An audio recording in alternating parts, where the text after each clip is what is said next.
దానిలో ద్రవిడ ప్రాంతాల అన్నిటి నుంచి రాష్ట్రాలన్నిటి నుంచి వక్తలను పిలిచి ఈ అంశంపై ఒక సుదీర్ఘ సమాలోచన చేయడం జరిగింది. దానికి ప్రకాష్ రాజ్ గారే ముఖ్య అతిథిగా వచ్చి ఆ సదస్సును ఆవిష్కరించడం జరిగింది. ఇందులో నిజంగా పుస్తక పరిచయం ఎట్లా ఉంది కాబట్టి నేను దాని గురించి మాట్లాడి ఆమెను ఇబ్బంది పెట్టడం నాకు ఇష్టం లేదు. కానీ చాలా లోతైనటువంటి రచనలు దీనిలో ఉన్నాయి.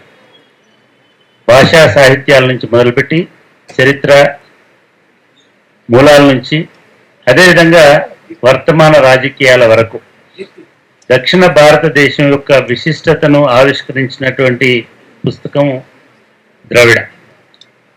ఈ ద్రవిడ ట్యాగ్ లైన్లో కూడా ఒక స్పష్టమైనటువంటి రాజకీయ పంక్తి అనండి, రాజకీయ ఇది కనబడతాం. ఈ ద్రవిడ ఊరికే ఒక ద్రవిడ ప్రాంతాన్ని అభివర్ణించడానికి కాకుండా వివక్ష మీద దక్షిణ స్వరం అని వాళ్ళు పెట్టడం జరిగింది.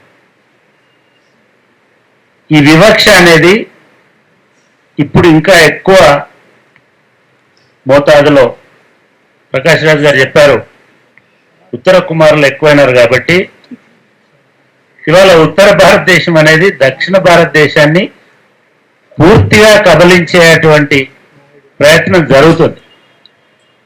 అంటే